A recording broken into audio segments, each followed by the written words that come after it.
თეთრ სახლში დონალდ ტრამპის დაბრუნებიდან ერთ თვეში 12 თებერვალს ტაივანის სრუტეში ამერიკის ორი მართვადი რაკეტებით აღჭურვილი საესკადრო ნაღმოსანი საზღვაო ხომალდი შევიდა. ვაშინგტონის ნაბიჯს მკაცრი პოლიტიკური განცხადებები, მოგვიანებით კი ტაივანის აღმოსავლეთით ჩინეთის სამხედრო აქტივობის ზრდა მოჰყვა. კონფლიქტის თავიდან აცილების მიზნით იაპონიის ხელისუფლებამ სამხედრო პოზიციების სამხრეთ-დასავლეთით გადანაცვლებისა და ფრონტის ხაზის ირგვლივ თავდაცვის უნარიანობის გაზრდის გადაწყვეტილება მიიღო. ტაივანის აღმოსავლეთით 100 კილომეტრში იაპონიის კუნძული იონაგუნი მდებარეობს. იქ მცხოვრები მოსახლეობა კი გეოპოლიტიკური ვნებათაღელვის ეპიცენტრში აღმოჩნდა. იონაგუნში მცხოვრებ პირებს კუნძულის მომავალთან დაკავშირებით კითხვის ნიშნები აქვთ. ისინი შეშფოთებულნი არიან დასახლების სიახლოვეს შორი დისტანციის რაკეტების განთავსებასთან დაკავშირებით.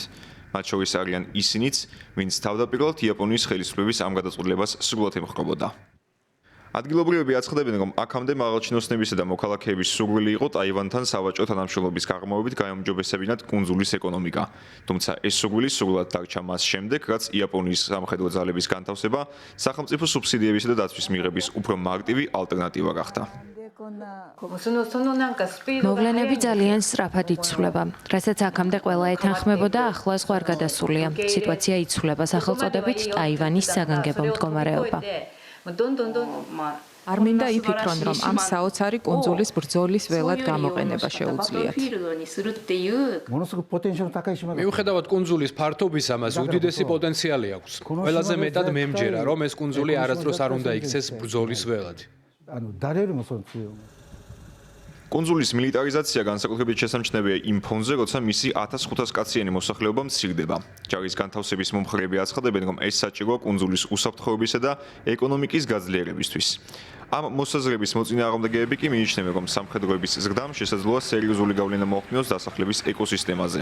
უფრო ფართო ჭრილში კი სამხედრო თავდასხმის პროვოცირება გამოიწვიოს. ფიქრობ უკვე გასაგებია, რომ მხოლოდ იაპონიის თავდაცვის ძალებს არ შეუძლიათ დაიცვან იაპონია ჩინეთისგან. ამის გათვალისწინებით მიმაჩნია, რომ იაპონიამ ამერიკასთან ერთობლივი სამხედრო წვრთნები უნდა ჩაატაროს. ფიქრობ, თუ ამ ტიპის წვრთნები ჩვენ მოვლენად იქცევა, ეს გავლენას იქონებს თევზაობაზე. წყალთან უფრო და უფრო ნაკლები ადამიანი მივა. ეს შესაძლოა იქცეს კრიტიკულ საკითხად მეთევზეებისთვისაც. სამხედროების განთავსების შესახებ იაპონიის ხელისუფლებას გადაწყვეტილება თვითნებურად არ მიუღია. ყველაფერი 2015 წელს ჩატარებულმა რეფერენდუმმა გადაწყვიტა.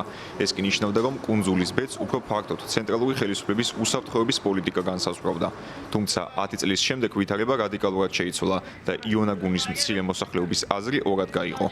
ადგილობრივი მთავრობის მეთაურმა ზემდგომ ინსტანციებს მოუწოდა გააფართოვონ საზღვაო პორტი და აეროპორტი, რათა ტაივანის კრიზისის შემთხვევაში მოქალაქეთა უსაფრთხო ევაკუაციის პროცესი შესაძლებელი გახდეს. ამ კრიზისს კი 2027 წლისთვის ელიან, როდესაც ჩინეთის სახალხო განმათავისუფლებელ არმიას 100 წელი შეუსრულდება.